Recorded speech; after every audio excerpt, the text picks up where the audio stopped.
చూస్తున్నాం. తాలిబాన్లకు భారత్ మనకి మధ్య స్నేహబంధం బలపడుతోంది. అదే సమయంలో తాలిబాన్లను ఎంతవరకు నమ్మొచ్చు అనే చర్చ జరుగుతోంది. మరోవైపు తాలిబాన్లకు పాకిస్తాన్కు మధ్య చోటు చేసుకుంటున్న వివాదానికి కారణం భారత్ కోసమే పరోక్షంగా తాలిబాన్లు మాపై యుద్ధం చేస్తున్నారు అంటే అటు పాకిస్తాను అంటోంది. సో అసలు భారత్ తాలిబాన్ల స్నేహబంధాన్ని ఎలా చూడాలి, తాలిబాన్లను ఎంతవరకు నమ్మొచ్చు అనే విషయం గురించి ఇప్పుడు మనం మాట్లాడబోతున్నాం. నాగేశ్వర్ గారు, తాలిబాన్లకు మనకు మధ్య స్నేహబంధం బలపడుతోంది. అసలు తాలిబాన్లను ఎంతవరకు నమ్మొచ్చు అని చాలా మందిలో కలుగుతున్న ప్రశ్న. ఎంతవరకు నమ్మొచ్చు వీళ్ళు? అసలు అంతర్జాతీయ సంబంధాల్లో ఏ దేశాన్ని నమ్మద్దు, ఏ దేశాన్ని నమ్మకుండా ఉండకూడదు. ఇది మొదటిగా మనకు అర్థం కావాలి. ఇంటర్నేషనల్ రిలేషన్స్లో పర్మనెంట్ ఫ్రెండ్స్, పర్మనెంట్ ఎనిమీస్ ఉండరు. పర్మనెంట్ ఇంట్రెస్ట్లు మాత్రమే ఉంటాయి. దేశ ప్రయోజనాలకు అనుగుణంగా ఉండాలి. నమ్మడము నమ్మకపోవడంతో సంబంధమే ఉండదు. సో అందువల్ల ఒక్కరిని నమ్మద్దు, ఒక్కరిని నమ్మకుండా ఉండకూడదు. ప్రాక్టికల్ రియాలిటీ ఆధారంగా ఎవరితోనైనా రిలేషన్స్ మెయింటైన్ చేయాలి మన ప్రయోజనాలకు అనుగుణంగా. ఇది మొదటిగా. ఇక రెండవది, తాలిబాన్లతో స్నేహం అనేదే ప్రమాదకరం. తాలిబాన్లతో వ్యవహారం నడపడం వేరు, స్నేహం వేరు. ఒక డెమోక్రటిక్ ఇండియా ఒక టెర్రరిస్ట్ గ్రూప్ అయినా, భయంకరమైన మతఛాందసవాద సంస్థ అయినా తాలిబాన్లతో ఏ రకంగా సంబంధాలు పెట్టుకుంటాయి? ఇక్కడ భారతీయ జనతా పార్టీ దేశంలో ఉన్న ముస్లింల పట్లనోమో అనుసరించే వైఖరి ఎలా ఉంటుంది? ఇక్కడ ప్రతిరోజు రాజకీయం యాంటీ ముస్లిం పాలిటిక్స్ వేస్తారు. 2024 ఎన్నికల్లో స్వయాన ప్రధానమంత్రి స్థాయిలోనే మందిర్, మసీద్, మజ్రా, మంగళసూత్ర, ముస్లిం ఈ గోల తప్ప ఇంకోట్లేదు కదా. సో మన ఇప్పుడు హైదరాబాద్కి వస్తే వెంటనే మళ్ళీ రోహింగ్యాలు అని ఇవే ఇష్యూ ముందుకు వస్తాయి కదా. దేశ రాజకీయాల్లోమో భయంకరమైన యాంటీ ముస్లిం రెటోరిక్తో మెజారిటీ హిందూ ఓట్లను సమీకరిస్తారు. మళ్ళీ అంతర్జాతీయ సంబంధాల్లో అతి భయంకరమైన ఇస్లామిక్ ఛాందసవాదులతో కలుస్తారు. మీరు చూడండి, వాళ్ళు మొదటి ప్రెస్ కాన్ఫరెన్స్లో మహిళా జర్నలిస్టులను కూడా అనుమతించమన్నారు. జావేద్ అఖ్తర్ లాంటి వాళ్ళు, నసీరుద్దీన్ షా లాంటి వాళ్ళు రియాక్ట్ అయ్యారు. మాకు సిగ్గుతో తల వంచుకోవాలి, తాలిబాన్లకి రిసెప్షన్ ఏంటి అని. తాలిబాన్లతో డీల్ చేయడం వేరు, స్నేహం వేరు. డీల్ చేయడం తప్పదు, ఎందుకంటే ఆఫ్ఘనిస్తాన్లో తాలిబాన్ పాలిస్తోంది. మనకు నచ్చినా నచ్చకపోయినా తాలిబాన్ కంట్రోల్ ఉంది. గతంలో తాలిబాన్ మొదటిసారి అధికారంలో వచ్చినప్పుడు పూర్తి కంట్రోల్ ఆఫ్ఘనిస్తాన్ పైన లేదు.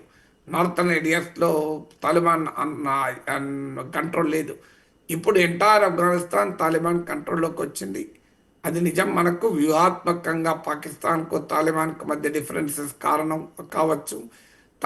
ఆఫ్ఘనిస్తాన్కు ఉన్న స్ట్రాటజిక్ ఇంపార్టెన్స్ రీత్యా తాలిబాన్తో డీల్ చేయక అనివార్య పరిస్థితి. కానీ మనం స్నేహం చేయడం వేరు, డీల్ చేయడం వేరు. రెండింటి మధ్య తేడా ఏంటంటే, డీల్ చేయడం అనేది it more diplomatic in character. కానీ మీకు ఎగ్జాంపుల్ ఏంటంటే, నేను మీడియాలో కూడా చూశాను, ప్రత్యేకంగా యూపీలో ఒక రిలీజియస్ ఇన్స్టిట్యూషన్ దియోబంద్ అంటారు. ఆ ఇన్స్టిట్యూషన్ కూడా తాలిబాన్ నాయకుడు వెళ్ళడము, పెద్ద ఎత్తున ఇండియన్ ముస్లిమ్స్ కూడా స్వాగతం చెప్పడం, ఇవన్నీ చూశాం. ఇది చాలా ప్రమాదకరమైన ధోరణి కదా.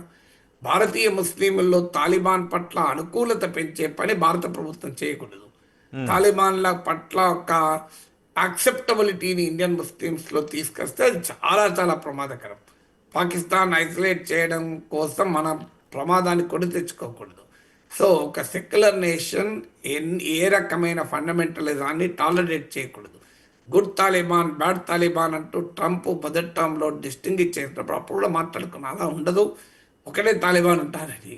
సో ఇప్పుడు భారత ప్రభుత్వం పాకిస్తాన్ పైన కోపంతో తాలిబాన్లతో స్నేహం చేయడం చాలా ప్రమాదకరం. అది ఎప్పుడైనా తాలిబాన్లు ఇండియా వ్యతిరేక వైఖరి తీసుకోవచ్చు. మన సౌదీ అరేబియాతో మనకు బ్రహ్మాండమైన రిలేషన్స్ ఉన్నాయి. ప్రైమ్ మినిస్టర్కు సౌదీ ప్రభుత్వం అత్యున్నత జాతీయ హానర్ కూడా ఇచ్చింది. కానీ ఏం జరిగింది? ఇటీవల సౌదీ అరేబియా, పాకిస్తాన్ కలిసి నాటో తరహా ఒప్పందం కుదుర్చుకున్నది. అంటే పాకిస్తాన్ పైన రేపు మనం ఆపరేషన్ సింధూర్ 2.0 జరిపితే సౌదీ అరేబియా అండగా వస్తుంది. అట్లాంటి ఒప్పందం కుదిరింది. దానికి ప్రాతిపదిక ఏంటంటే ఇస్లామిక్ సాలిడారిటీ అని ఓపెన్గా చెప్పుకున్నాడు. మరి ఇస్లామిక్ సాలిడారిటీ రేపు తాలిబాన్ పాకిస్తాన్ల మీద ఉండదా? సో అందువల్ల ఒక షార్ట్ సైటెడ్నెస్ ఉండకూడదు. అందువల్ల మనకు దీర్ఘకాల దృక్పథంతో ఉండాలి. Taliban and India are unnatural partners, అసహజమైన భాగస్వాములు. అంతర్జాతీయ రాజకీయాల్లో అనివార్యంగా మనము కొన్ని దేశాల్లో ఎవరు అధికారంలో ఉంటారనేది మనం నిర్ణయించలేము. ఇప్పుడు బంగ్లాదేశ్లో ఉన్న మొహమ్మద్ యూనస్ ప్రభుత్వము మతదాంతవాదులకు లొంగిపోతోందని మనం విమర్శిస్తున్నాం.